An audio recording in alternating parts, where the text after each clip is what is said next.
A indústria do adoecimento é assim, ó. Você tem uma doença, você vai no médico, ele te dá um remédio para essa doença. Só que esse remédio vai causar uma outra doença, que vai em outro médico de uma outra especialidade, que vai te dar um outro remédio, que vai causar uma outra doença. Por exemplo, eu tomo um remédio para o coração e às vezes o efeito colateral vem no estômago. Aí eu vou no médico do estômago, ele me dá um remédio para o estômago que vai dar um efeito colateral na cabeça. Eu vou ficar com depressão. Aí eu vou no psiquiatra, ele vai me dar um remédio para depressão, que vai afetar outra parte do corpo. Depois que você está tomando 5 remédios, você já não sabe mais qual é a sua doença inicial. Ela já ficou lá para trás.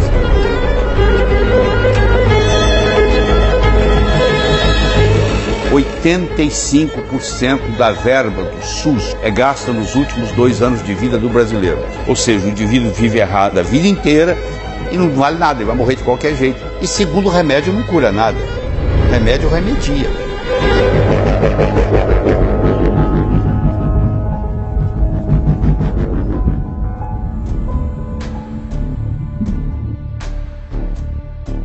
Remédios, remédios e mais remédios. Você toma diariamente 2, 3, 4 comprimidos vendidos como milagrosos. Mas as estatísticas mostram que eles não curam nada. Basta acompanhar o número de casos de doenças crônicas. Infarto, derrame, Alzheimer e câncer aumentam ano após ano. Apesar desse poderoso lobby da indústria farmacêutica, há um médico que resolveu quebrar o silêncio e revelar alternativas que podem ajudar você a ter um coração robusto, uma vida mais longa e com mais qualidade. Esse médico é o Dr. Lair Ribeiro, um cardiologista e nutrólogo com mais de 45 anos de prática médica, referência absoluta em saúde natural. Ele é autor de 38 livros e já publicou 149 trabalhos científicos.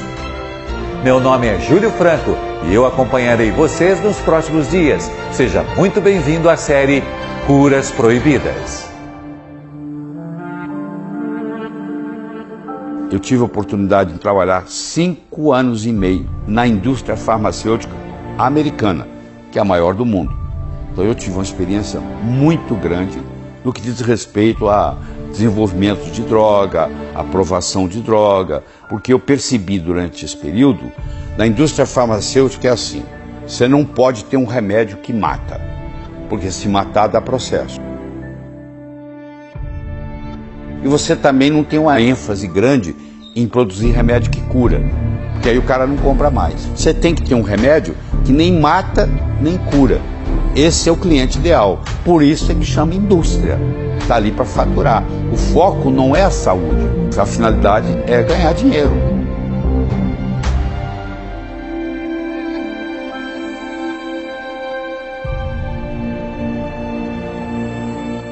Porque o medicamento é uma coisa meio triste, mas você cria uma dependência dele. Então parece que você nunca vai largar. E eu estava bem ruim. Foi transtorno de ansiedade, síndrome do pânico,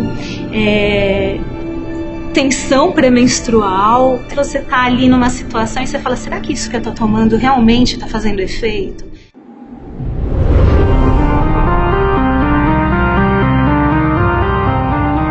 Todo remédio que tem bula, você vai ver que na bula tem os efeitos colaterais.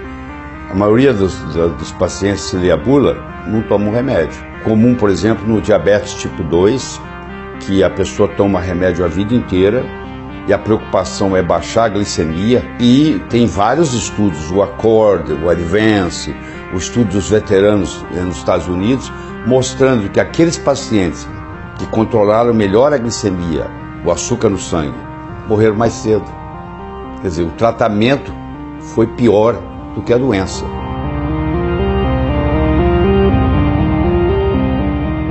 Muitas pessoas abordam a medicina como se ela fosse dogmática.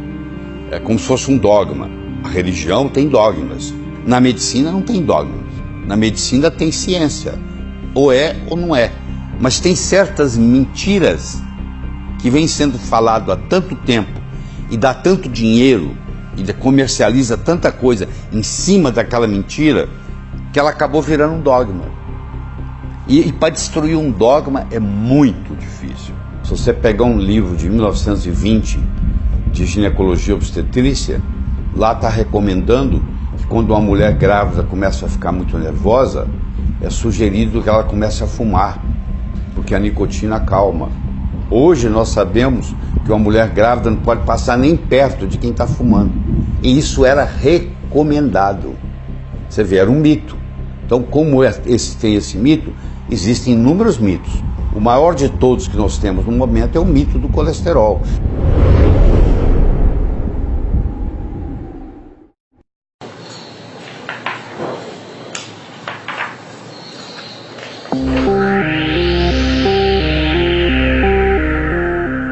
Muitos médicos pensam que colesterol é gordura. E colesterol não é gordura. Colesterol é um lipídio. Nem todo lipídio é gordura, porque ele está em todas as membranas da célula. 25% do colesterol que você tem está no cérebro. Os hormônios esteroidais são todos feitos de colesterol. A famosa vitamina D3 é feita de colesterol. A bainha da mielina é constituída de colesterol. É tão importante o colesterol para o corpo que o organismo não delega, não terceiriza. Ele faz o próprio colesterol. Ele não depende do colesterol da dieta. Se não tiver colesterol na dieta, ele fabrica. Se o remédio para baixar o colesterol fosse inócuo, se ele não fizesse mal, até tudo bem. Só que eles são venenos. Porque muito antes deles baixarem o colesterol, eles baixam o esqualeno, eles baixam os dolicóis, eles baixam o coenzima Q10, que são substâncias essenciais para a nossa saúde, principalmente a saúde cerebral e também cardíaca, porque no frigir dos ovos, quem faz uso de um remédio do grupo estatina para baixar colesterol acaba desenvolvendo insuficiência cardíaca congestiva. E hoje uma das principais causas de insuficiência cardíaca congestiva é o uso crônico de estatina.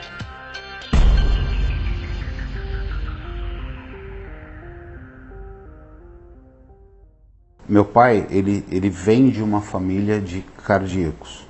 Ele tem 4 irmãos, os 4 infartados. E ele tomava estatina, tomava omeprazol, tomava aqueles... Meu pai também é diabético e ele tomava os remédios da medicina tradicional, mas ele nunca estava bem. E meu pai chegou a infartar. Se esses remédios, se essas coisas fossem boas, não tinha tanta gente infartando. Não tinha tanta gente mal, não tinha tanta gente que está, na verdade, carente de uma medicina realmente de vanguarda. E o colesterol, no fundo, ele é mocinho, ele não é bandido. A cardiologia adotou esse mito. Mas como eu não concordo com essa abordagem, eu sou excluído. Durante muitos anos eu fui convidado para falar no Congresso Brasileiro de Cardiologia, como estrangeiro. Eu vinha dos Estados Unidos, eles pagavam minha passagem, pagavam meu hotel, e eu falava no Congresso. Até que um dia, depois de muitos anos, eu resolvi falar que colesterol era mocinho. Nunca mais fui convidado. Deixei de pertencer ao grupo.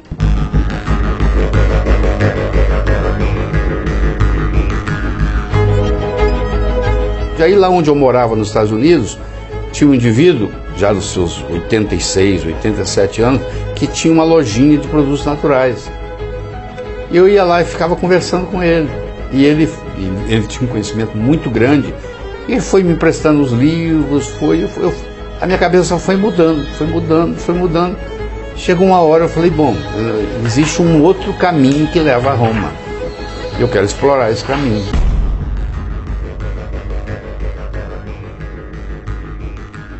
O Dr. Lair Ribeiro mergulhou a fundo nos estudos para encontrar esse outro caminho rumo à saúde verdadeira. Hoje, ele estuda de 8 a 10 horas do seu dia para apresentar alternativas efetivas que não são transmitidas pela mídia tradicional, mas que de fato combatem a causa das suas dores e doenças. No segundo capítulo da série Curas Proibidas, você saberá qual o real gatilho do infarto, do AVC do diabetes e outras enfermidades graves. Além de conhecer substâncias que podem tratar e reverter problemas de saúde, como pressão alta, arritmia cardíaca e colesterol. Você verá ainda casos de pessoas reais que conseguiram superar as adversidades e que encontraram uma forma de viver livre de preocupação, de forma ativa e com uma saúde vigorosa. Não perca o próximo episódio. Você irá descobrir como viver mais e melhor do que em anos, seguindo os conselhos do Dr. Lair Ribeiro. E não esqueça de contar o que você espera assistir na série Curas Proibidas na caixa de comentários aqui de baixo. Te vejo no próximo capítulo.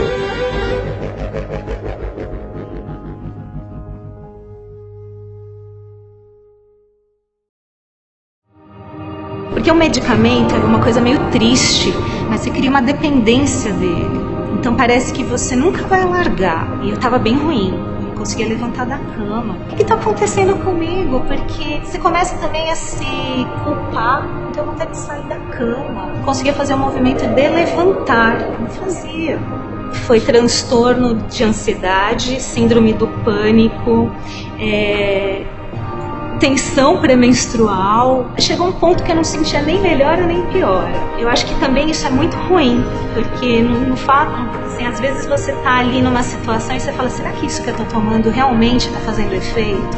Aí eu conheci o Dr. Lair, eu tive acesso a informações, isso me deu um novo ânimo. Isso me fez tão bem a ponto de largar os medicamentos, né? Seguir todo o protocolo para deixar esses medicamentos, seguir. E quando eu deixei, eu não sofri o impacto. A gente ter sensação de saúde, de você poder ter ânimo para fazer as coisas, faz toda a diferença. O meu organismo começou a perceber que aqueles medicamentos já não eram mais necessários. E eu consegui parar de tomar.